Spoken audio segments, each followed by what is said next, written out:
Good evening, everyone, and welcome to Edible Education. This is winding up the semester, heading to our final class next week. I've got some real special surprises for you, so I want to really encourage you to come back next week. We've got two special guests, and we're going to have our traditional farmers market next week, where we feed you. At least we provide you with the ingredients that you'll be able to take home. We're also going to feature the good work of the team that's been working on the How Do I Eat Like Alice Waters as a University Student project. So we'll be seeing the findings from that. That's been a really exciting project going on throughout the semester. And then we're also going to have an opportunity to view 3 of the special projects that the graduate students have been working on that kind of build on the themes and topics from this semester. And you know, throughout the semester, this second half of the semester, we've really been focusing on alumni change makers who have taken non-traditional paths. You've met people who have been thinking about and working in regenerative agriculture. You've met people who are thinking about reorganizing supply chains to make them more inclusive and equitable for farmers. Tonight, I'm really excited to introduce you to several of our alums who are doing really interesting things in terms of changing the paradigms of ownership. You know, we've talked a lot this semester about concentration of power, and it seems like concentration of power is really one of the true obstacles to transforming the food system. So I'm happy to introduce you tonight to Alison Lingane, who I've known since I first got to Berkeley. I think she was in the very first class I might have taught and had a lot to do with getting the Center for Responsible Business and the Global Social Venture Competition, really the root stock of what has made Berkeley and the business school at Berkeley actually so well known for our work in social impact and corporate social responsibility. And then we're also going to explore new ways that capital is being aggregated and deployed to create a more inclusive and just food system. And we've got Anthony Chang here tonight, one of the founders of Manzanita Capital and one of the former managing partners of Kitchen Table Advisors, which he did for many years, assisting small farmers, independent farmers, and small farming businesses really get their house of business in order. And Anthony's got 2 of his business partners here tonight, so I hope you'll get a chance to meet them too. And Anthony and Alison have also brought colleagues. We've asked them to bring colleagues with whom they're currently working, so you can kind of get a multifaceted view of their world. So this week in the garden has been pretty spectacular. This was a little friend that it's interesting. I've noticed that as I get still and comfortable, Ade will appreciate this, as I can get still and comfortable, I can just be in the presence of a hummingbird. This hummingbird stayed with me for a couple of minutes, and I was able to take a few pictures of it. But the hummingbirds are prolific right now. The blossoms are prolific. I think I have a picture later on of the irises. The amount of water we got this year, we're up over 45 inches where I live for the year, which, you know, through January through April, we had a little bit more rain last week, but the result, you know, the reaction is really palpable. So as I mentioned, I'm going to get on with the show tonight because we've got so many great guest speakers. But Alison Lingane is one of the co-founders and principal leaders and thought leaders of Project Equity, a organization right here based in Berkeley that's been doing really kind of transformative, beautiful work in creating opportunities for employee ownership and collective ownership of different businesses, and many of them are in food. And she's brought Caleb Avalos with her, who is from the butcher shop, the local butcher shop. And as I mentioned, Anthony and Doria Robinson will follow them. But without further ado, please welcome Alison. There you go. Okay, am I on? You're on. Am I live? Okay, wonderful. So yeah, I'm Alison Lingane, co-founder of Project Equity. And before I get started, I would love to ask you all if you know the name of an employee-owned company. If you do, let's hear it. Cheese Board. Cheese Board, excellent. Anything else? Arizmendi's, great. Anything else? The local butcher shop, fantastic. Any others? Firebrand in Oakland. Has anyone ever eaten at Zachary's Pizza? What did you say? Rainbow Grocery in San Francisco. Yep. So there are more than 15 million employee owners in the United States. Yet, how many of you are in the business school in the audience today? How many of you have ever heard about employee ownership in the business school environment? A couple of maybes. Wow, we've come a long way since I graduated in 2000. So employee ownership is what we focus on, and oh, I like having that little monitor there. That's super helpful. And so we're all about creating the new ownership generation across the United States, and it's about building a resilient economy through this very underutilized strategy of employee ownership. So really, the vision is, we always talk about the American dream, and we know that the American dream is attainable for certain people in the United States. We've got a long history of excluding intentionally some folks from the American dream, but employee ownership is a really valuable tool for working people and all folks from all backgrounds, all racial backgrounds, to be able to take part in it. For those of you who don't know, I won't quote the stats, but during the pandemic, we talked about a group of workers who we started calling, does anybody remember the word we used during the pandemic? Essential workers. We'd never used that term before. And I think it was a real time period where we were maybe for the first time giving credit where credit is due to a whole group of folks in our economy who are, working poor. We often talk about that should be an oxymoron. Those two words should not belong together, working and poor. And then when you look at that through a racial lens, it's just off the charts wrong, right? So whether you want to look at income inequality or wealth inequality, this is the backdrop for us as a nonprofit organization of our work. Now, when we look at what's going on in the business landscape, there is an estimated 1 out of every 2 employer businesses, so these are businesses that are creating jobs, 1 out of every 2 is owned by somebody of retirement age. How many of you all know a business owner? Somebody in your family, extended family, friend, somebody where you frequent, right? So half of those folks are going to retire in the next 10 to 20 years. And what are they going to do with their businesses? Well, a lot of them are just going to slow down and close. Maybe they'll get acquired by an out-of-area buyer, increasing wealth concentration. Or maybe they can get acquired by their employees, which is decreasing wealth concentration. We know also that small businesses are still struggling from COVID. The impacts of COVID are not gone. Whether you want to talk about supply chain issues, hiring, employee retention issues, the credit tightening, right? Silicon Valley Bank is only going to increase that credit tightening further. So small businesses are really still suffering. And the end result is that employee ownership not only does great for the workers, but it also does really well for the businesses, and it's a powerful business retention tool. So our organization, Project Equity, we are really a national leader in this movement to harness employee ownership to maintain thriving local business communities and to address income and wealth inequality. So where do we work? So all the red stars are places where we have partnerships across the country. We were founded in Oakland, which is where we're headquartered.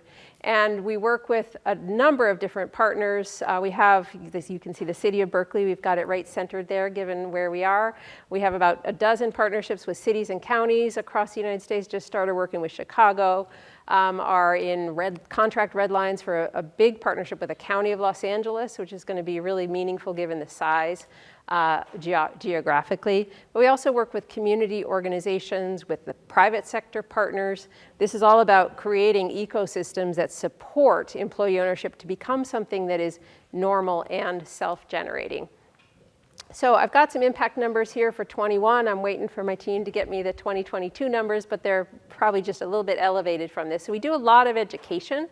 We educated over 3,000 people about employee ownership in 2021, advised 187 businesses one-on-one, worked directly with 40 businesses from a technical assistance perspective with hands-on training, and those businesses combined represented over 1,000 employees. Okay, so when I talk about employee ownership, and you guys, named the Cheese Board and Arismendi's and other places, what do we mean by that? What we mean is that everyone who works there, so not just the management team, not just a select group of employees, but everyone who works there has access to becoming an owner. And we want to see at least 30% of the company owned by the employees. We've got a gold standard, which is 100%. That's what we really want to see. But at least 30% is a starting point and an entry point. And as I mentioned, there's 15 million employee owners in the United States. So what does it mean to be an owner? Well, it means that you have some sort of control. You have a significant voice and control over the business. So that might take the form of voting on particular things. It might take the form of having a voice in decision making. And in most of the companies we work with, it means that the employees have a governance role and in fact have a majority number of board seats in that company. So that's real control. It also means that you benefit from exercising that control. So you can make the business decisions through the lens of what is good for the employees, the business, of course, and the broader community. And this is why we see such great outcomes for employee-owned businesses.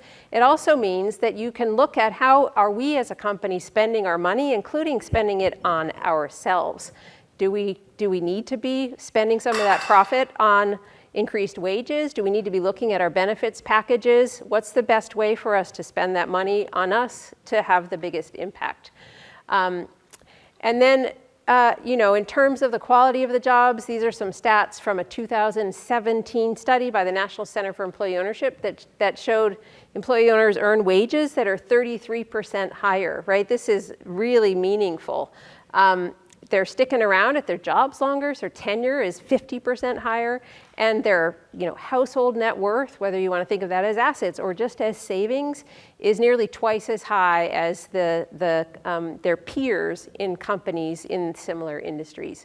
So when we think about, back to that American dream, right? We also always talk about home ownership is the path for families to create wealth, and that is absolutely true.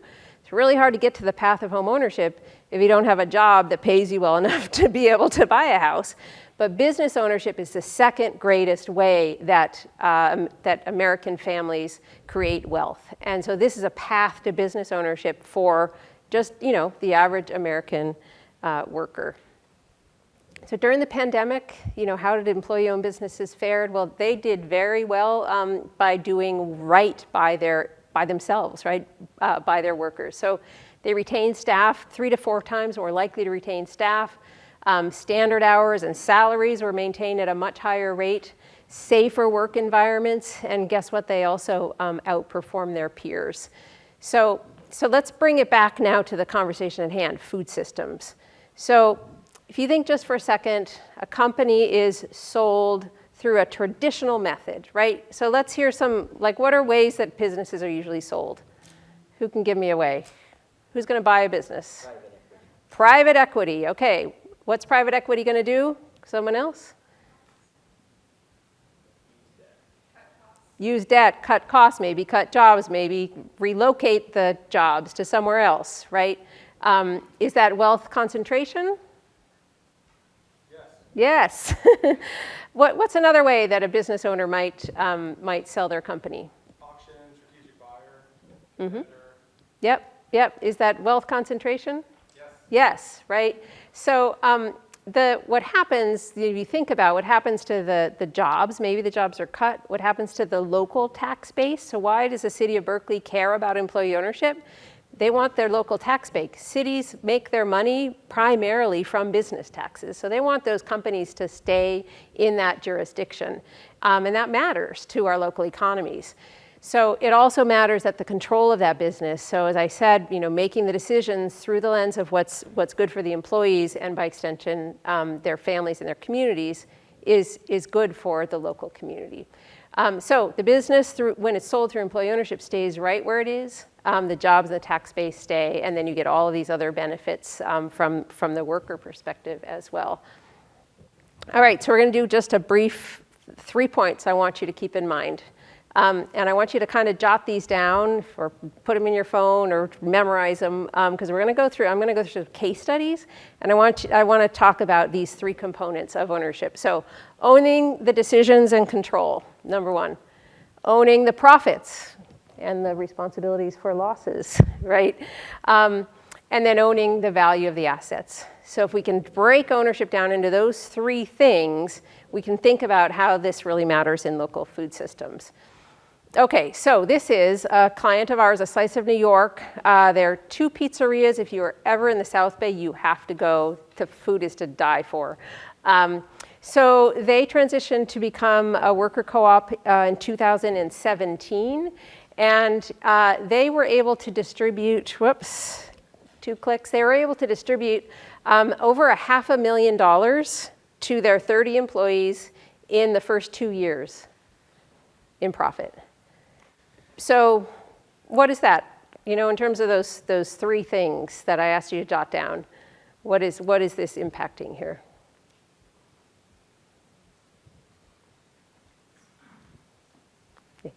Don't be shy.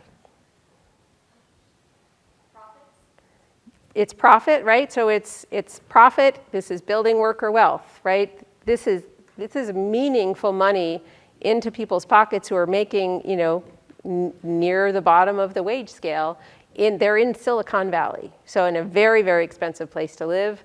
Very, very meaningful. Okay, now this is Niles Pie Company, the woman pictured here. She was on the founding worker owner group at Niles Pie. Name is Sarah Vega. She happens to be a single mom. And she shared that her very first profit-sharing check, which was $9,000, was the largest check that she had ever received. And she sat down with her then 11-year-old son, and they had a conversation about what they were going to do with this now first ever nest egg that they had as a family. So what's the influence of that? You're a quiet group. Is it the room size? Anyone want to share a thought? What's the influence of having a first ever largest check and a nest egg for your family? Opportunity to invest in education, in assets, in whatever. Fantastic. Opportunity to invest, and frankly, just a little bit of breathing room, right? Okay, so next we've got a wonderful company that is based in Sonoma. Feed Sonoma was their name before they became Feed Cooperative. Now, this is a food distribution hub. So what they do is they get produce and meats and other products from their local farms, and they bring them together, and they have a produce box. Pre-pandemic, they sold mostly to restaurants and markets, and then during the pandemic, the produce box became their main line of business. And they became a multi-stakeholder cooperative, so their owners are both farmers and workers. And the quote here is, "There's an agricultural revolution happening in Petaluma. The first agriculture collective in California could save and sustain many local farms, ranches, and orchards." So, control, right? This is about control of decisions of what happens to economic control of the distribution channel for this group of farmers. So a powerful organization. Another food distribution hub, this one's a bit bigger. They serve Oregon, Washington, and Idaho, I believe, is their third state. We had a small role in helping them to become the first ever perpetual purpose trust in the United States. So they set up a trust. Many of you have heard about Patagonia, so it's in the same family of thinking. They set up a trust where the beneficiaries of the trust is their purpose. So their purpose is all about organic agriculture. They actually got started 40 years ago as a nonprofit. And they became a perpetual purpose trust as the founders were getting ready to retire because they wanted to make sure that it was enshrined in the future of their company. So wonderful organization. And then last, but definitely not least, and we're going to hear a bit later from Caleb, we have the local butcher shop. Somebody over there mentioned them. So Berkeley, California company. And I won't say more, but I do have a video, and I don't know if it's possible to play that, if we have it teed up here, that tells a little bit of the story. We founded the local butcher shop in 2011. And the local butcher shop is really here to service our local community with meat that is good for you and good for the planet. All of our farms and ranches are located within 150 miles of Berkeley. We knew that we wanted to support all of these ranchers who are doing amazing things and bring good, sustainable meat to our community. Over time, we've been able to build a really great crew who's responsible and really enjoys and loves what they do and has just as much respect in the product as we do. By them becoming owners, they also increase their professional experience by having the responsibility of being owners, of making the decisions, and of seeing out the reactions to those decisions, and ultimately being much more in control of the end result. It's going to be challenging. It's going to give me a lot more responsibilities, but tacking more responsibilities onto me and my life gives me purpose, and like having purpose gives me a reason to get up every single day. With the co-op being established, I think it's going to be really great, incentive for people to want to work at the butcher shop and come to a place where we really do value our employees as they are and everything that they bring to the table. It's going to be our business to run. And there's a lot of weight there, but there's also, of course, a lot of opportunity. Working here with Aaron and Monica, and then going through the transition with Project Equity, and then now going to being an owner of the business, all of that is really just going to help me be able to navigate things in the future. It is a huge shift for me coming from a more employee position into not just an ownership position as a worker owner, but a more leadership-oriented position as the general manager. Project Equity has been amazing. Such a great partner. I wouldn't even know where to begin without them. Just in terms of from the get-go with the analysis of whether we could even become a co-op, if it was even a viable financial option, all the way through to onboarding a transition team and getting them up to speed, and then having the possibility of selling the business to the employees and keeping the legacy continuing on for as long as it possibly can without having to change any of the employee structure, change over ranchers or farmers, and continue to keep our community service with well-sourced meat. It was like a no-brainer. It ensures that there's some consistency and a future that the owners can be proud of and look back and say, yeah, I founded that. And look where it is today. It's still going, and it still has all of our fingerprints all over it, but it's also grown on in a life of its own.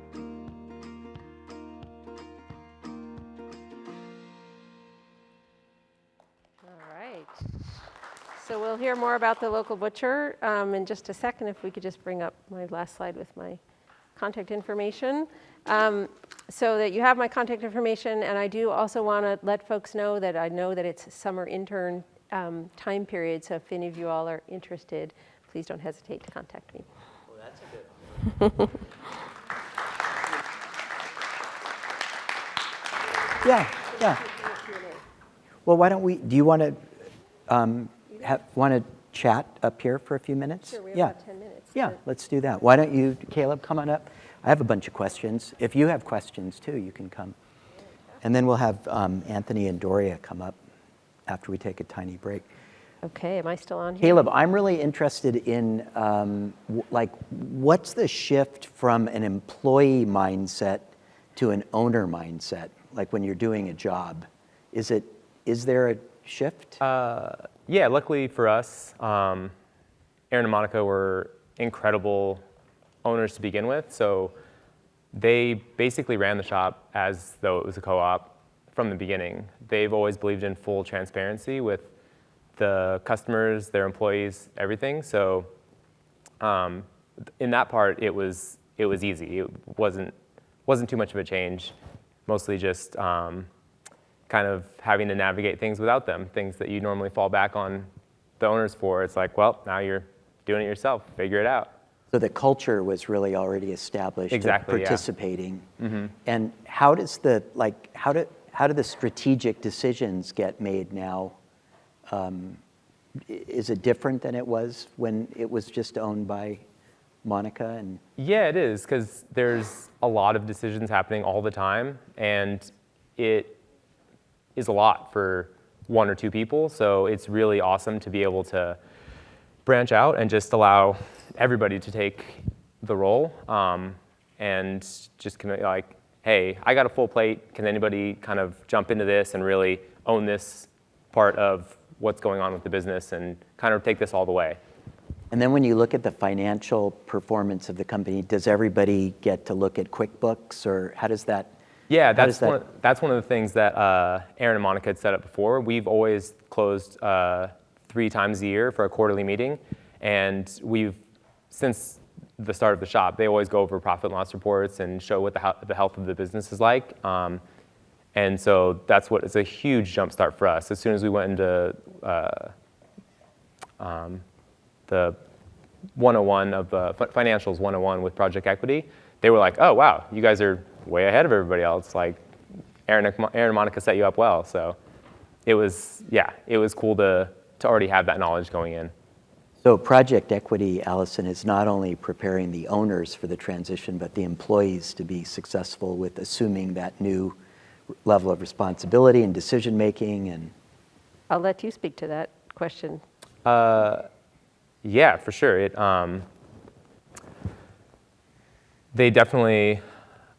It was crazy. Like, we had no clue what we were in for when we started, and Project Equity is really great at walking you along and not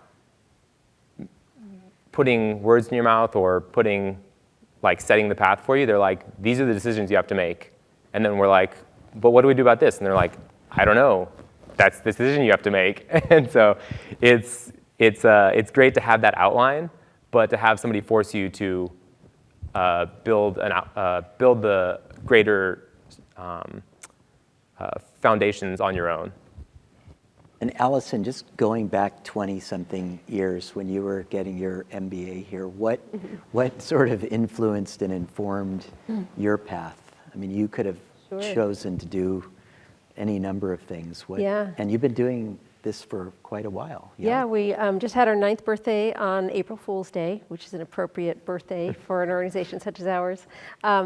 But so prior to coming to Haas, I was actually explaining, I ran an urban farm that was a job training program, working mostly with high school students. So for me, the through line has always been about opportunity. Like, how are we unlocking past opportunity? I didn't quite feel like job training was doing it because so many job training programs are training in poverty level jobs, and I didn't quite understand like how that's changing things significantly. I spent about 15 years after business school in executive roles in mostly education companies, really thinking, okay, well, if we can scale some access to education issues, but I just kept get back to, if poverty is getting in the way, it's throwing you curveballs left and right. If you're living in an over-policed community, right, you're getting curveballs thrown at you left and right. Like,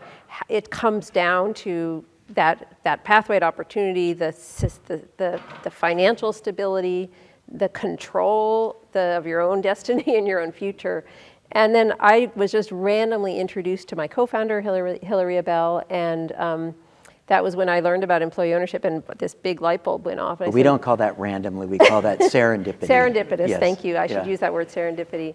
And yeah, big light bulb went off, and I asked the question, well, why didn't I learn this at Haas? Why isn't this a part of the curriculum? Because we know the data shows build stronger businesses. Why isn't this a strategy that business schools are utilizing?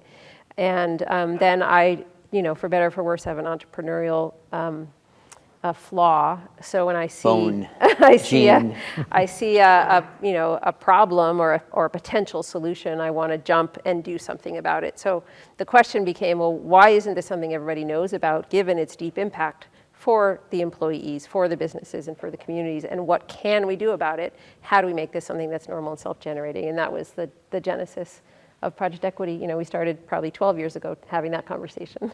Well, last fall, Marion Nessel came to campus, and she gave a talk at the School of Public Health, which I went to, and I sat next to Leah Fernald, who was one of your classmates at Haas. And she and I went for a walk, and she said, "Have you been in touch with Alison?" And I said, "No, I hadn't caught up with what you were doing." And then I looked up what you were doing. And I've just been so intrigued with this area of new forms of ownership, governance, capital formation, that when we were planning this year's Edible Ed, I thought, let's do a class focused on that. And one thing led to another, so our conversation led to this class, and then I connected with Chris Madsen, who's one of Leah's colleagues at the School of Public Health, too. And so Dr. Madsen, who guest taught this class this semester, she and I have just created a new course for the fall, which we're calling Systems Change for a Small Planet, to focus the whole semester on these topics. And so to get into the purpose trusts and the circular economy and donut economics. And so for any of you grad students that will be here in the fall, please consider that an invitation. You've got a question. Nice to see you. Yeah, nice to see you. Hi, Alison. Thanks for being here today. I just wanted to say, first of all, I love the mission of your organization. I actually was a small business owner and started off as the employee and was granted status, equity status in the business. So very similar. So I was wondering, what is like the average amount of capital that's required for a worker to buy a portion of the business? Yeah, so how does what's the role of capital? How does it come? So really important question. And one of the things about these transitions is the employees do not bring the capital themselves. So as I often say, it does not require a rich uncle or a mattress full of cash. The business takes out a loan. And so essentially there's a debt capacity analysis on the business. How much loan can the business take out to pay back the acquisition of itself over, say, a 5-year period? And then the way to think about it is the employees are doing all the work to create the profit, and then that profit goes to pay back the loan to buy the business. And so the question of the amount of capital is it totally depends on the size of the business. Are you talking about a 20-person business or a 500-person business? Anything in between is going to be a great candidate for employee ownership. And it just depends on what the cash flow is for that business and what the sale price target is for the owner or owners. And if those two can line up, then it can be a really good candidate. But the other issue is, where does the capital come from? And unfortunately, there's multiple forms of employee ownership. I won't bore you, but the examples we all threw out were mostly co-ops. There was an ESOP thrown in there, employee stock ownership plan. There's other forms called employee ownership trusts. But if you're a very large ESOP, say 10 million acquisition or cost or above, then you are likely to be able to get financing from one of the major banks. If you're any other size, and if you are any other form of employee ownership, you can forget going into a bank. And so because of that, we have actually had to raise capital ourselves. So we have 2 financing initiatives. We've raised almost $10 million in capital to finance the transactions for the ones that are not able to do it through banks. And then we're working on some policy changes to address the bigger issues. Thank you so Yeah. much. Are you Good able to question. work with CDFIs, Community Development we do. Financial Institutions? We do work with community development financial institutions, and even those, it's a challenge. So we have a great partnership here in California with Community Vision, which is Northern California focused CDFI, that we've been able to work with them on a number of different transactions. So what other constraints are there? There's the capital constraint. Is there a supply and demand constraint, or are there? Yeah, there's an awareness is the biggest. Awareness. Yeah. So that's so you why need to create a movement. we're with creating this. a movement. We have a national brand campaign we launched with some partners in the field. So it's called EO Equals, employeeownershipequals.org. So that first level of like, have you ever heard of this? Because if you've never heard of it and you're a business owner and you're like, oh, that must be weird or hard or wrong, or the reality is there are a ton of tax benefits for the business owner and for the business, if you're an ESOP form in particular, a ton of tax benefits. I kid you not, I was sitting down with a business owner explaining all of this to him one day, and he just stops and he looks at me, he's like, is this legal? That's how good the tax benefits are. But nobody's ever heard of it, right? So the federal government really wants to see more of this happen, and they have since they put those tax benefits in place initially in the 70s and strengthened in the 80s. But awareness raising is the biggest piece, which is why we have a ton of partnerships. The city and county relationships play a big role in that, but also private sector partnerships and others. Also, it seems to me there's this whole like intergenerational collaboration opportunity, because you mentioned like the silver tsunami of the people that are going to retire. And I see the emergence of a number of organizations, that like Third Act, I don't know if you've heard of that, or Encore, Yep. Or it's called Co-Generate now. But there are a lot of interesting organizations that are trying to organize around mission. And it just seems to me like that might be a rich place to prospect and plant potentially. seeds. And I mean, I'd be curious your perspective on this question of the next generation stepping in, and like what you see from your experience as an employee owner, and like what this has meant for you personally.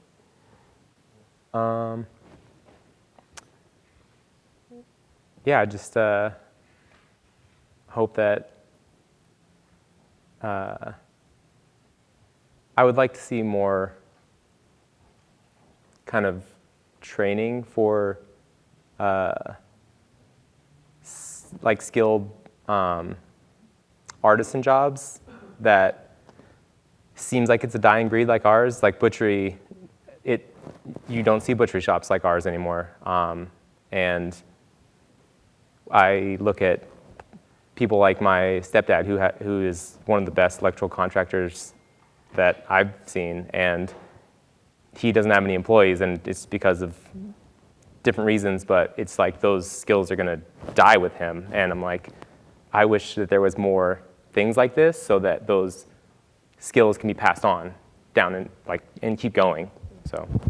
Can you share a little bit about what you shared with me around, the jobs that you had before this, and kind of what that was like for you, and what's kept you at the local butcher shop? Yeah, I was a cook for 10 years before I worked at the butcher shop. I think was super essential to working at the job I currently have, because the kitchen really prepares you for everything we do there, because it's not just about selling somebody meat. People come in with questions of either wanting something really specific or not knowing what they want at all. And you have to be able to field all those questions and walk them through the process all the way. I'll sit down with the customer for 20 minutes and be like, all right, step one, salt your meat. And then take them all the way through from start to finish. And those are the skills that all of the butchers have to have coming in. You have to have that experience of working that line and cooking the same piece of meat so many times that you're just a master at it. And those are the type of things that, yeah, I really made it a lot easier to work at this job. Thank you. Does anyone else have a question for Caleb or Allison? Yeah. Maria, can you run down here? You have time? Dun, dun, dun, dun, dun, dun, dun, dun, dun. We like having you on camera, Maria. Thank you. And it's good exercise. Hi, Alison. Thank you so much for coming to talk. I'm a second year full-time MBA, and the other month, the law school had an event on employee ownership, and specifically related to California's seed grants, which helps underrepresented minorities create their own forms of employee-owned organizations. For example, like a car wash organization or an org that is taking like people who are caring for folks at home together. Is that something that Project Equity has worked with at all or has sort of engaged with? Yeah, so there's a distinction in sort of an employee ownership between a startup, employee-owned company, and what we call a transition. And so our focus at Project Equity is with the transition. So, local butcher shop was around 10 years. Oftentimes we're working with business owners who've been doing this for 30, 40 years, third generation family businesses where, it's made it through 3 generations. There just isn't a fourth ready to pick it up. So we don't, at our organization, focus on startups for a variety of reasons. We decided that we could be more impactful in terms of creating more employee ownership by not having to deal with the startup challenges, right? We know more than 50% of startups fail within the first X number of years. So we're talking about companies that already have figured out their business model. They've got a long history of positive cash flow. So for us, that's why we focus on transitions. Now, your question, though, about targeting certain demographics of workers, whether you're doing startup or transition, is a critically important piece of our work.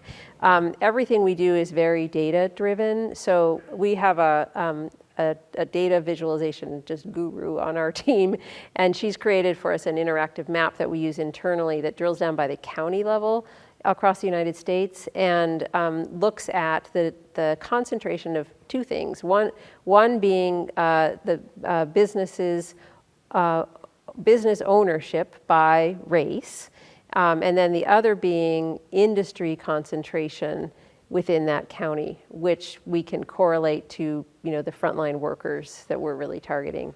And so we can look at those 2 together, and it helps us target the different geographies in the United States. So you may or may not have noticed on that map that I put up there with the stars, there's a whole bunch of stars in the south of the United States, and that's coming from that data analysis. So the South, obviously, California is really important in terms of thinking about Latino workers. So yeah, it's all connected. Awesome, thank you. Yeah, Thank you. great Thanks, question, Maria. thank you. All right, well, let's have a big hand for Alison and Caleb. Thank you. And I'm going to invite Anthony to come up. And do you have slides, Anthony? Or no slides. So I'm going to turn this off. I want to just put one of the background slides on. There we go. Anthony Chang and Doria Robinson. Thanks, Will. This is gonna be a little different. We don't have slides. We're just gonna tell some stories. And I'm gonna be looking at my phone a lot because I'm a little nervous and wrote down some notes. But my name is Anthony Chang, he, him. I'm with Manzanita Capital Collective. I'm really grateful to be here, grateful to Will and other folks that put together this class. I'm excited to be back on campus. I'm a Cal alum. I was actually Cost undergrad and graduated in 1999. Go Bears. And I'm also really grateful to be joined here by Doria Robinson, incredible leader. She's the executive director of Urban Tilth, which is this amazing multiracial urban ag and environmental justice nonprofit in Richmond. Urban Tilth, among lots of things, is a member of coalitions like the Richmond Our Power Coalition, Climate Justice Alliance, CO Food Alliance. Doria, I'm not sure how she finds the time, but is also a Richmond City Council member and on the California Department of Food and Ag Board and probably lots of other things. But we'll get to more of our backgrounds and kind of our stories and our work in a minute. But I first wanted just to frame a little bit about what Doria and I may share with you today. I know we're at the business school and it's funny, I was telling, I think, Doria a little while ago, when I graduated from Haas, I think I was maybe like one of like 5 people in my class that didn't go into like investment banking, management consulting, or audit. And I think the theme today is something about like creating and sharing values in the food system, but what I really want to talk about is how our current global industrial food system doesn't work for most people, definitely doesn't work for the planet, and that better capitalism will not fix this. And I hope that we get into some of that with the Q&A. And I also want to talk about how our unjust society is built upon, many of you probably know this, upon the intertwined systems of patriarchy and white supremacy and capitalism, and how we really need a new economic paradigm that actually respects people and planets, that honors self-determination, especially among tribes and indigenous communities and all communities of color, and that some people refer to this like visions like a just transition, solidarity economies. There's lots of frameworks beyond capitalism. And although the shift may take generations or hundreds of years, I believe that we can all take a part in hospicing this old system that we're in and building pieces of the new. And that we can all just be like very small pieces in a very large puzzle that may take generations to complete. And so I just wanted to like set that as a framing for some of the stories that Doria and I may share. And so we're going to go back and forth on a couple things about our background, what motivates us about this work, a little bit about the work that Doria does at Urban Tilth, that I do at Manzanita Capital Collective, and then how this might connect to like bigger pictures around food systems. But Doria, would you mind going first and spending a couple minutes talking about your background and what motivates you to do the work that you do? Yeah, so I'm gonna make sure this mic is on. Is it on? Yeah, good. Okay, good. So hi, everybody. Yeah, I have a kind of strange story of how, you know, a kid from the hood in Richmond like ended up an urban farmer. I literally grew up in 5 blocks from the Chevron refinery in Richmond. I still live in the community today. But you know, kind of growing up with my mom in that environment, I also had my grandparents, when my grandfather was a minister at the local church, came up from Louisiana, from the South, and they were rural people. In fact, Richmond is made up of a lot of people who migrated there from rural places. And so they came up with 17 families from the South, from Louisiana and Arkansas. And when they got there, you know, they worked together to do things like put each other through school, put each other's kids through school, buy property, build each other's houses because different people had skills. They put people through trade schools. They started to accumulate different properties. They built a new church. And then they bought 320 acres ranch. And so, which I still own collectively today through a trust. And there's cows and horses and whatnot. So that's where I grew up, besides in Richmond, on you know, in the corner. It was kind of a strange juxtaposition between this very collective space where many different elders, many different families are running a 320-acre ranch together, and you know, kind of the Richmond of the 1980s, 1970s, which was crack epidemic, drive-by shootings, like pretty intense. Put those two things together and you get kind of me. Somebody who doesn't believe that just being cash poor makes you poor. That you can do a lot if you can build trust and you know, kind of gather capital through trust. And that, you know, yeah, you can go a lot farther together.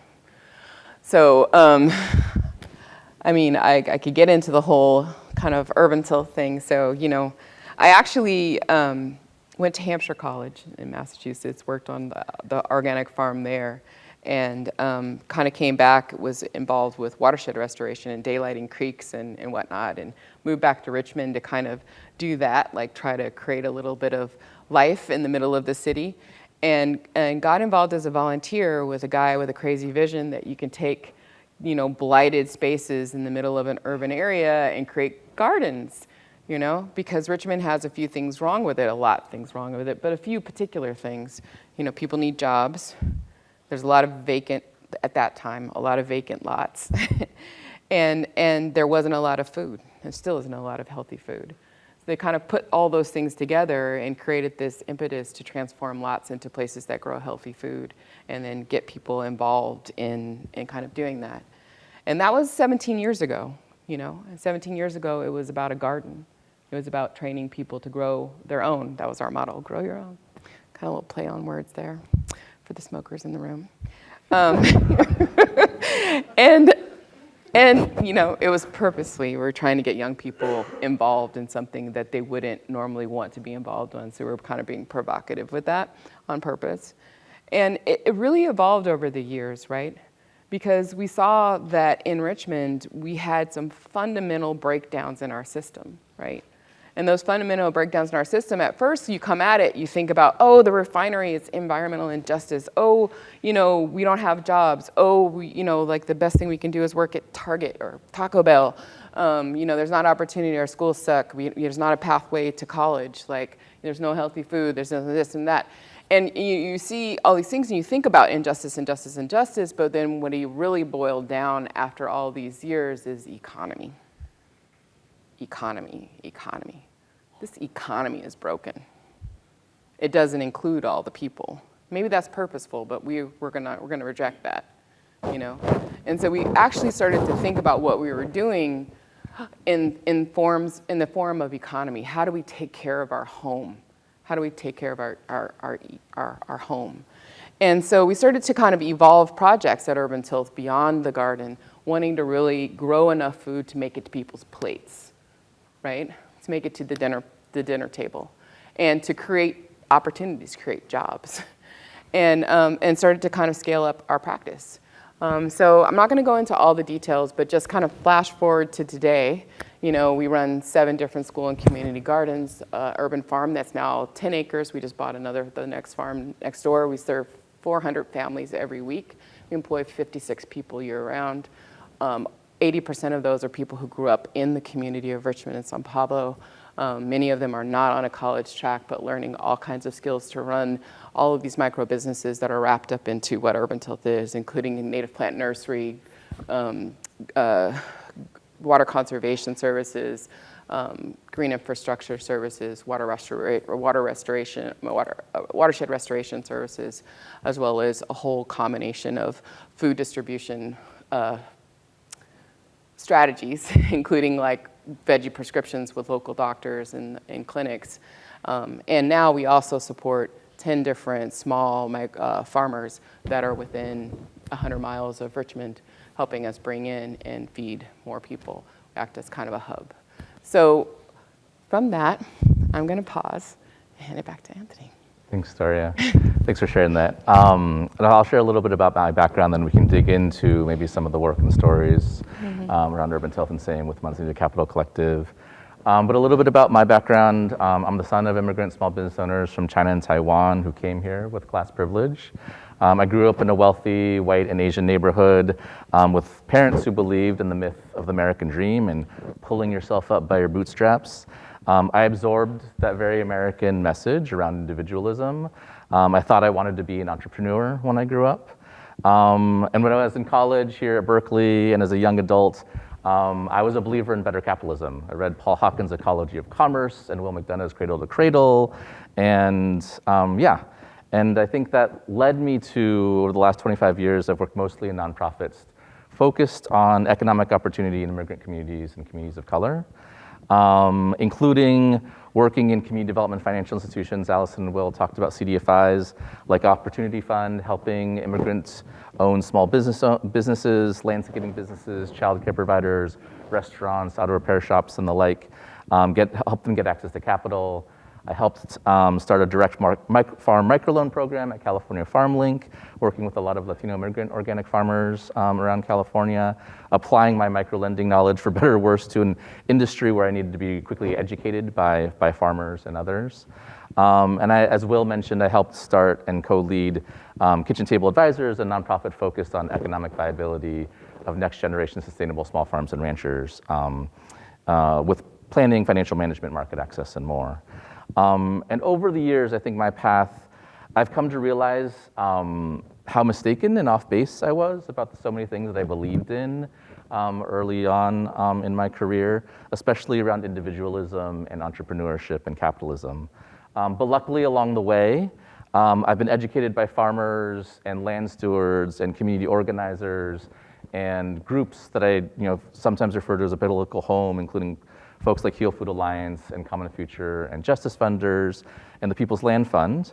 Folks who have helped me learn and see more clearly the systems that we all live in, and the history that we're not taught in school, and how the society that we live in is really built off of the theft of native lands, the enslavement of Black and brown folks, and the exploitation of labor, and how white saviorism plays out in nonprofit and community work, and how frontline, most impacted communities who live and understand the challenges in their communities are often best positioned to design the solutions that meet their community's needs.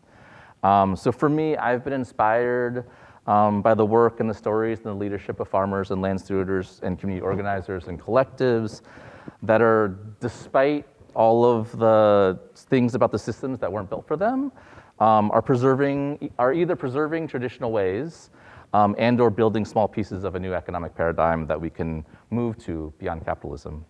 And for me, like in my personal journey along the way, I've struggled with mistakes I've made, things I wouldn't do again, finding my place in this work and calibrating to how I can be a partner in moving collective work.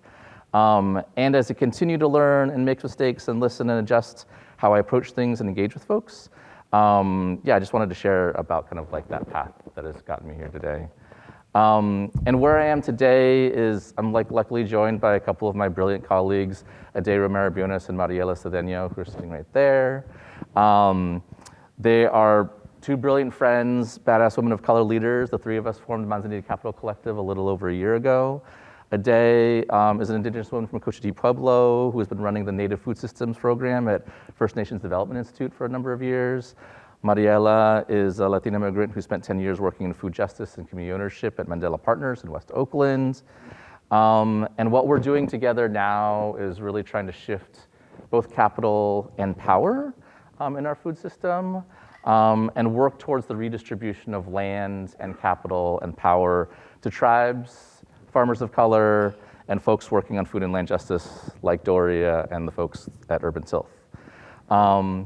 And we'll get a little bit more into the work in a minute, but I just wanted to just kind of quickly say, like, some of the work that we do is partner with tribes and farmers and nonprofits to raise integrated capital stacks of grants and 0% interest loans to acquire land, which is one of the things that we did with Urban Tilth, as well as participate in and support collaborative funds that are collectively governed by people of color and frontline communities. And we also partner with some family foundations and impact investors to channel capital when we have shared objectives. So lastly, before we switch back to Doria and a little bit more about Urban Tilth, I just want to say, as a recovering believer in better capitalism, and having been educated by frontline Black, Indigenous, and POC folks and community organizers, I'm really motivated, like the why behind what I do, this work is a sense of responsibility, as well as the love and community and pointing towards justice that I see among folks that have been doing this work for a really long time. So Doria, I want to pass it back to you to, I don't know, like say a little bit more about the work that you're doing at Urban Tilth and or offer some stories of like what kind of moves you in that work every day. Yeah, I want to tell a story about Anthony's impact, and but first I'm gonna start with a different story, and that is, when you have a problem in a community, oftentimes there's different ways to approach that problem. You could approach it as a problem, and try to figure out ways to kind of bandage it and kind of food bank it and do emergency kind of response, right? Or you can look at it as an opportunity to create connections where there's a break in connections, right? You could look at it as the problem as a break in connections, and I think that one of the things that I think is really powerful about the work that I feel like I get the opportunity to do with Urban Tilth is that I get to approach my community in that way. So we have a problem.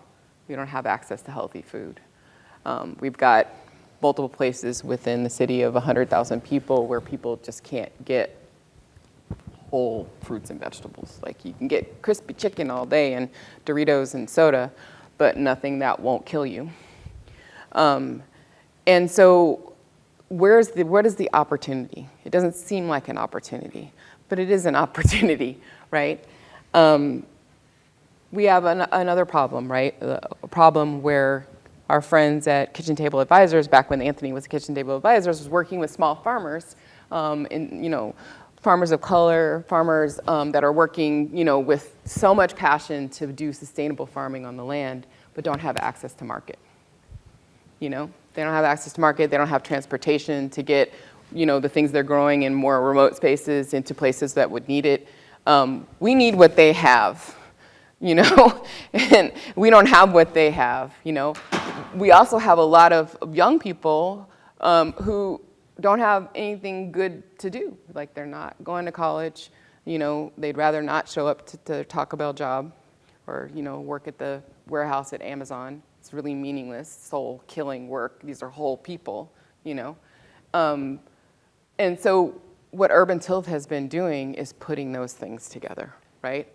Like creating short supply chain distribution systems between people who don't have work and farmers who don't have market and, getting different, we have different strategies to get the funds to make that flow happen. Some of them include strategies like there are people in our community who actually have plenty of money. They went to UC Berkeley. They have great jobs and they believe in justice, right? And they want healthy foods grown by small farmers who really care for the land.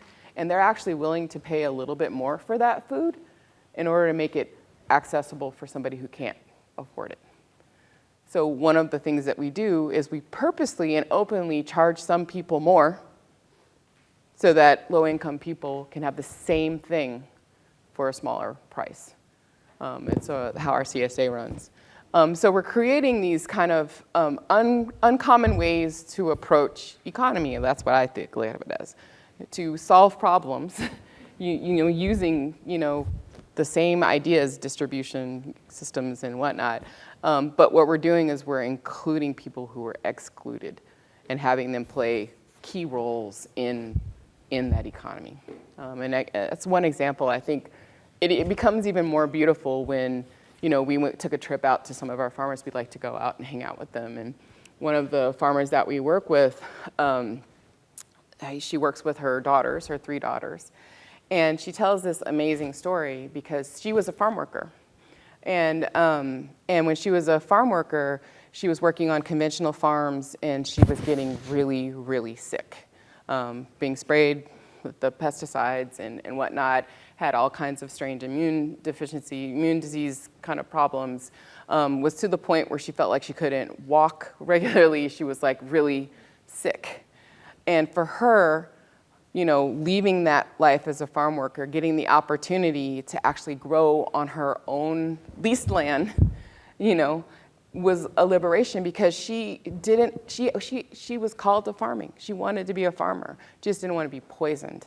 So now she's like one of the biggest advocates for sustainable farming, for sovereignty around land and around having say over how she does the things she's called to do. And we get the honor and pleasure to not only connect and learn from her, but support her life, and then her life force comes in to support our seniors who can't afford healthy food. So it's, for me, there's no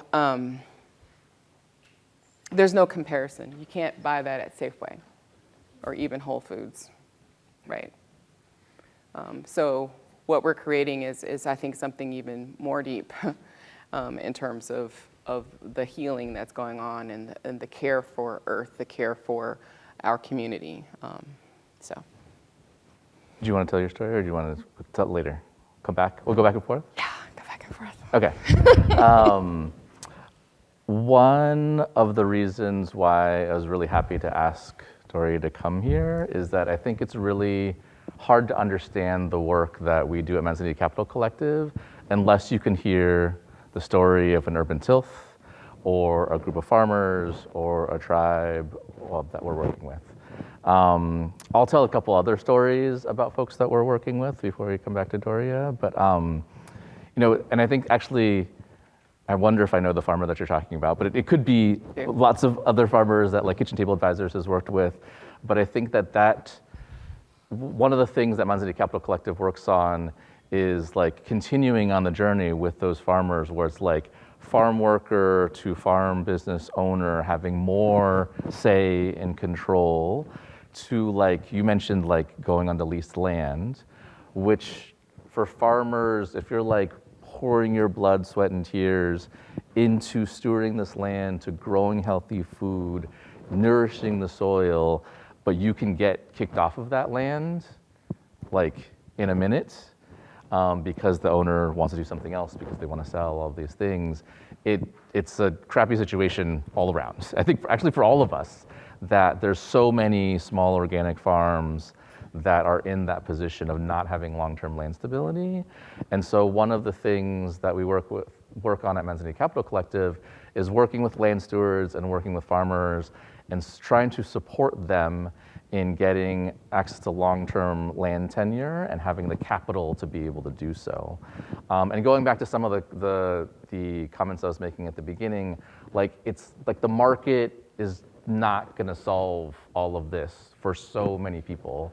One example is that in the last couple of years, we've partnered with a couple different groups, Kitchen Table Advisors being one of them, People's Land Fund being another, Dirt Capital Partners being a third.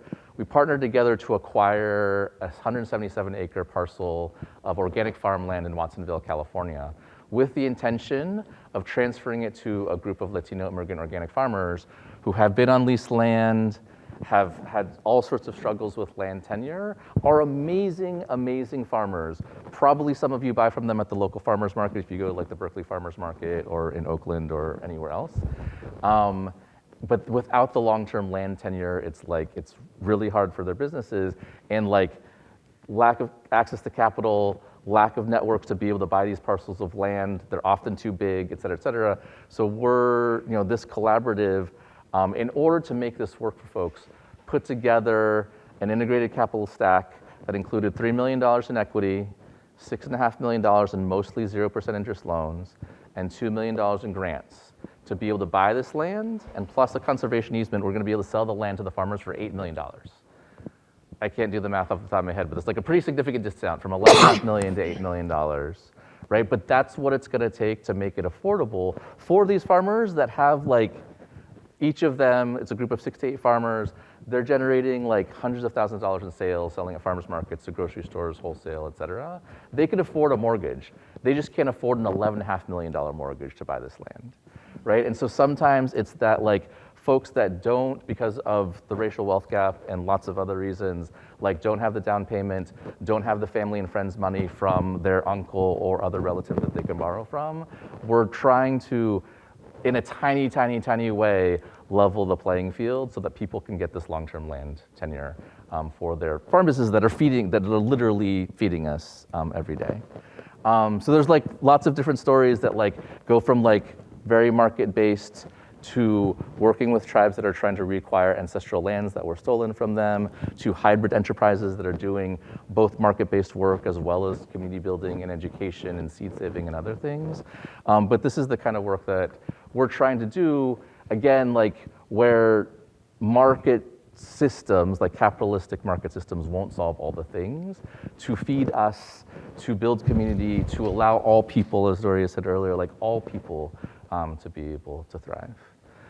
And just kind of build on that, Anthony helped us by, helping us acquire the 7-acre parcel of land next to our farm. And, typically Urban Tilth has done all of our work on public land. Like that has been our approach because we're poor people. Sorry, I'm bumping my mic. We're poor people. Nobody has money within the collective of Urban Tilth. We don't come from money. We don't have money. There's no pool. There's no capital. And so we felt like what we really wanted to bring back was the commons and that we're going to be working on the commons, doing the work for the public good, public land for the public good. That was the thought. And so that's kind of how we first started building it. It allowed us to gain access to the primary capital of the land in order to start this transformative work. But when we got to the point where we wanted to actually scale up our operation and have the infrastructure necessary to actually be able to serve more people, like at a certain point, you actually do need infrastructure. And infrastructure costs money. It costs capital that we do not have. We realized that we needed to start jumping through some other hoops to figure out how to gain that capital. And one of the things we did was raise money to buy the county land that we were on. And we were pretty proud of ourselves because we were able to do that in the Bay Area, buying land. And then literally 4 weeks after the purchase was complete, we got notice from the local municipal advisory committee that the land next door was going to be sold to a massive distribution center that was going to build a 4-story building that was going to shade out our farm for almost 6 hours a day. And like after 6 years of work, it was kind of be like toast. So we kind of classic activist style started protesting, closing streets, and doing Twitter storms against the developer and all these kinds of stuff. And we're actually able to open up negotiations with the family next door, which is the Nebeta Farmier. They've been there since the 1940s with a flower operation. Miss Nebeta was 92 years old. And she was like, I'm done. I can't do this anymore. Her brother was 102. And they really, really needed to sell. And that was the story. That's how they ended up with this distribution center developer who they hated and they didn't want to deal with. And so, we reached out to Anthony to say that, can you give us a miracle to raise the money to help these farmers really transition out of farming and not have that land go to developers, to bring more pollution to a community that's already overburdened with pollution, right? They're about to build a facility that bring in hundreds of trucks a day, like 400 more truck trips, in a community where we're in the 97th percentile for asthma for young people in our community, and we're already an environmental justice community. We really don't need that at all.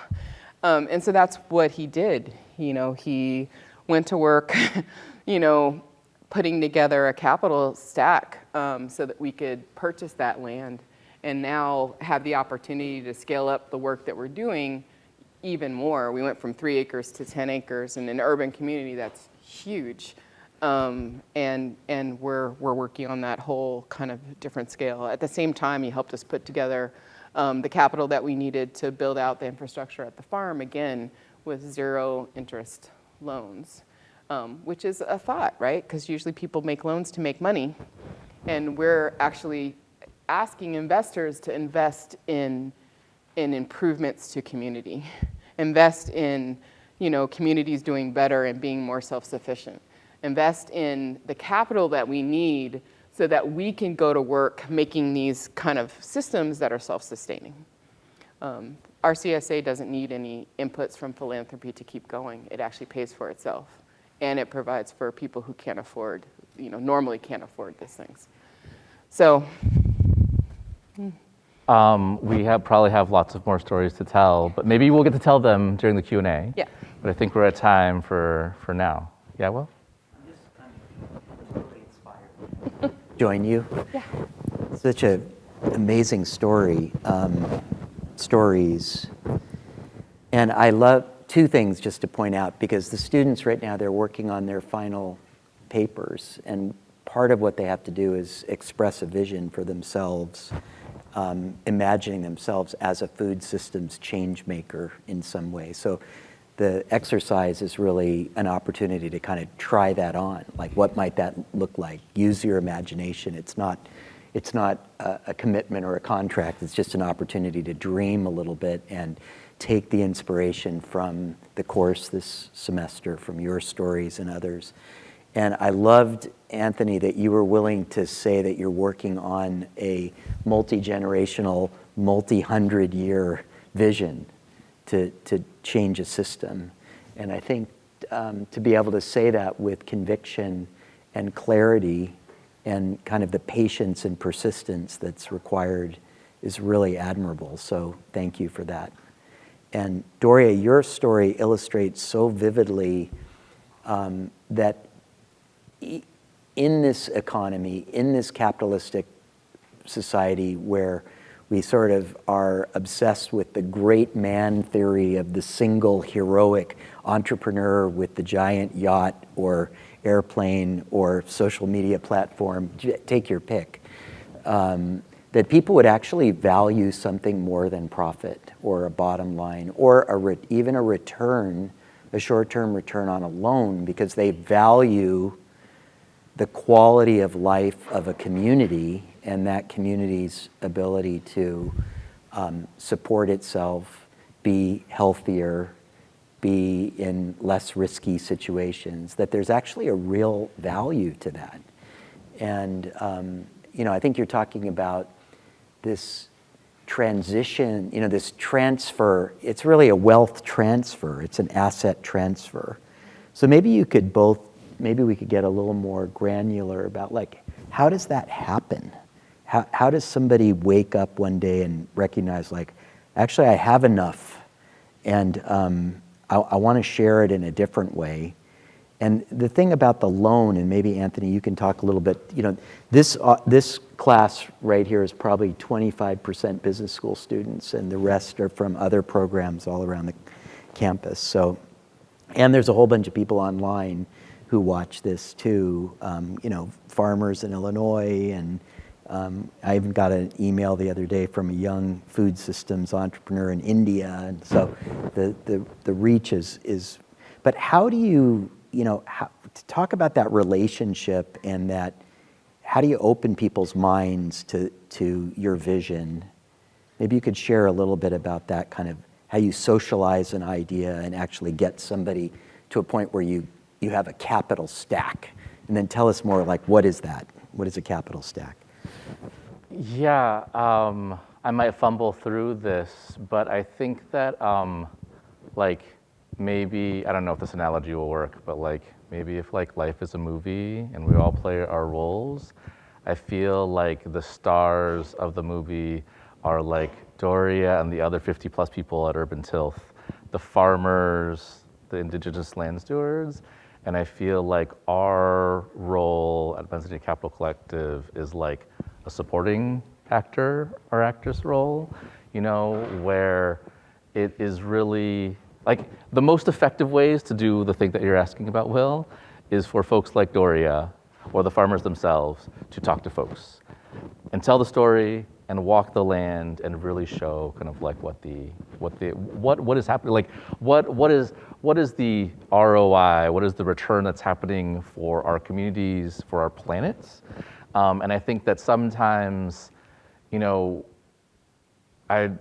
of the stories that I remember before starting Men's City Capital Collective is a farmer telling me, I was asking them about what they thought about the work that this might do. And they're the farmer said, I know there are rooms of people that have a bunch of resources and a lot of money. Alison was talking about the concentration of wealth. And she said, I don't want to be in those rooms. I don't want to be in those rooms with those folks, but I want people that I know and trust to be in those rooms to help tell the stories and bring people to the farm, right? And I think that's, I think that connecting over relationally and over values is what we can do to kind of really. This is a really important skill set. I would call it bridging in some ways. You're bridging communities, you're bridging people from different backgrounds with different levels of resource, but somewhere there's a shared vision and shared values about the kind of world we want to live in. So, you and your partners at Manzanita Capital are really building bridges, facilitating these relationships with the people who are actually making the change and growing the food. I would say, though, I want to just add that I do think it's happening in kind of an ecosystem of thought, right? And in that ecosystem of thought, there are some other kind of memes that are floating. And some of those memes include this kind of almost like a doctrine of extraction. And I think that is an important part of this puzzle, because what we're not saying is that, all you people with tons of resources, maybe you could bequeath some of your things on these poor, downtrodden, lowly people who have nothing, like we're not actually playing into that model. Like what we're actually saying is that actually these people who currently have no capital have been in a long line of people who have been extracted from, right? Their labor has been extracted primarily in order to actually help you accumulate all the profit that you've been accumulating all these years.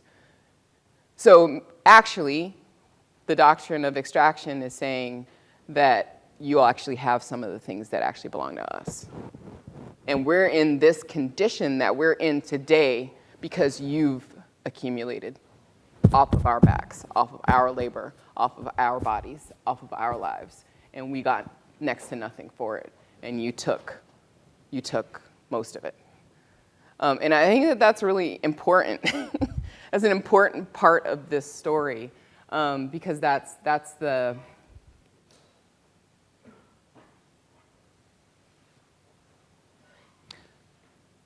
transformative part, right? That's the part where people start to think about other ways of owning, and maybe question the way that we have been doing things and the deep societal problems it creates.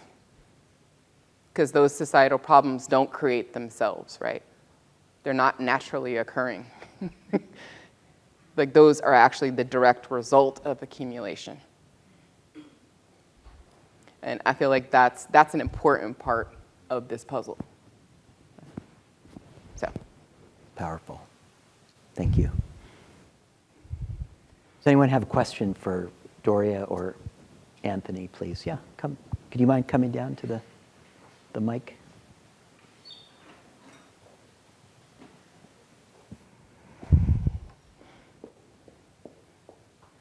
Thank you so much for sharing. So as we get to the end of the semester, we've heard so many great speakers, and there's kind of this conversation that happens depending on the speaker, whether their work is geared towards like making change within the system that exists or kind of creating something new outside of it.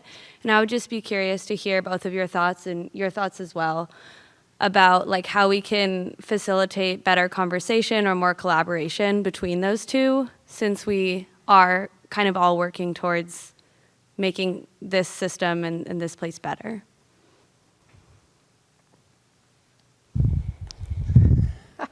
You want to go first? No.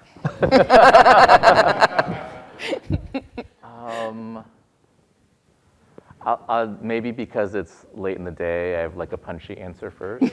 I like punchy. Do we need to do that? Like, I think at the essence of your question, please correct me if I got this wrong, is like kind of building the new while also trying to like reform the existing or make it better? Is that what you're asking, or something? Yeah, like some of the speakers are like, a lot of their work and energy is put towards like kind of this is how it is and we're operating within it, and how can we operate more efficiently or more kindly. And then there's other work being done that is, this isn't working and let's step outside of it and make something new. And like how do we or do we not collaborate with those two kind of schools of thoughts? Yeah, I feel like for a number of years, I would have said like, cool, yeah, like we all have our own roles to play, and like some people do the former, some people do the latter. I feel more clear now about just doing the latter, about building the new.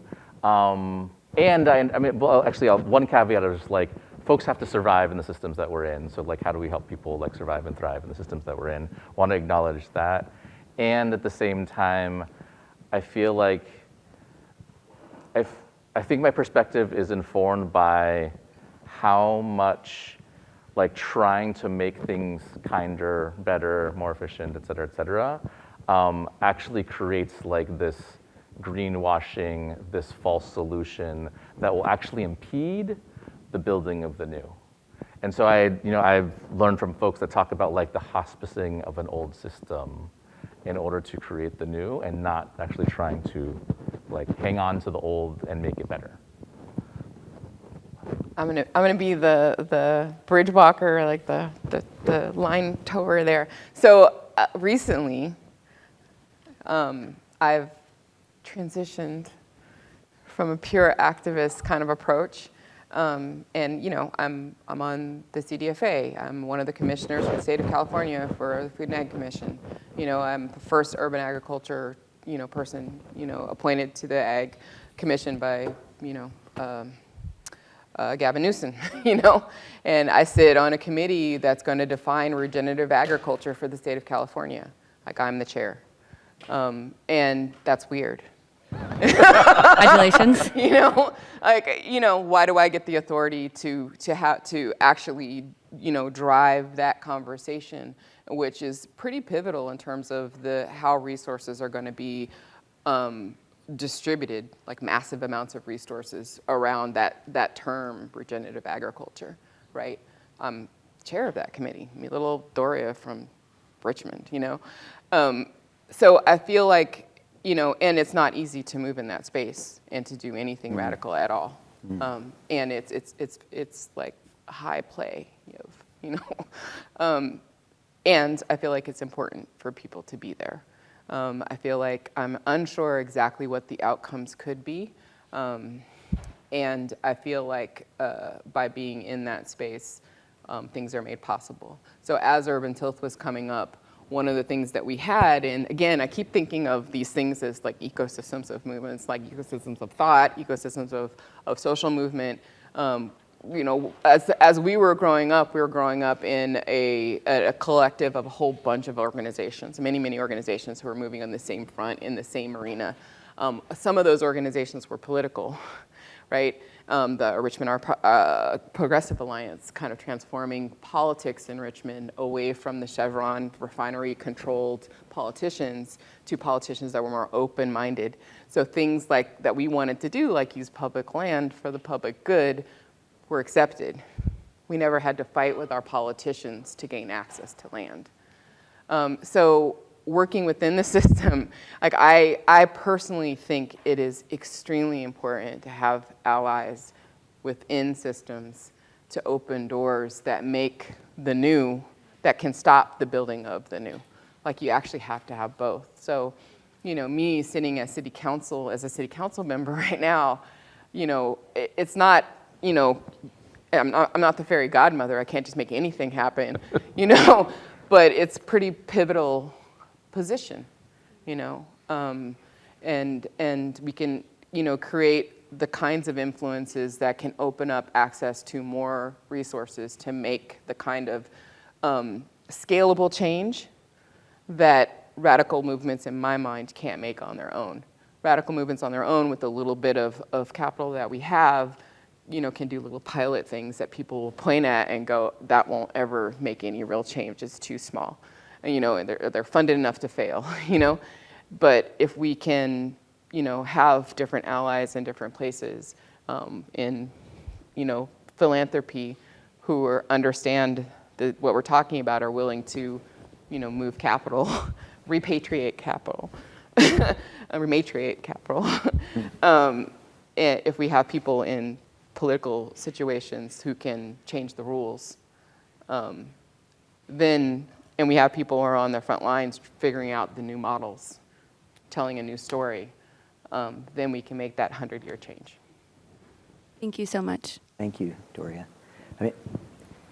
The skillful means you'll required to move that group of people, that political body, the state of California, I'm really eager to watch your journey and your learning experience in that. That's quite an opportunity and a call, really. So it's heartening. And Anthony, you used this term twice tonight, the hospicing of the current system. And it's interesting, my hospice for those of you that don't know, is a well, it's a practice. It's a medical practice of ushering people out of their lives with the least pain and the most comfort, and hoping to put them in a situation where they can transition in a dignified manner. My wife's a palliative care and hospice doctor, so I hear that term a lot. It's really interesting, though. Legally, for someone to be admitted to hospice, they have to have a terminal, prognosis. So I think it's a provocative use of that term, and it's basically, you're basically calling the current system dead, or on its way out, which I admire that. I haven't heard that framing for thinking about an economic system, but it's one that's going to stay with me tonight, so I want to thank you for that. This has been such a rich evening, and it exceeded all of my expectations for just starting to scratch the surface of what's possible. And I just want to thank Alison and Caleb for coming, and Anthony and Doria for sharing their stories and their work and their dedication, their commitment, their leadership. So please join me in thanking them for coming tonight.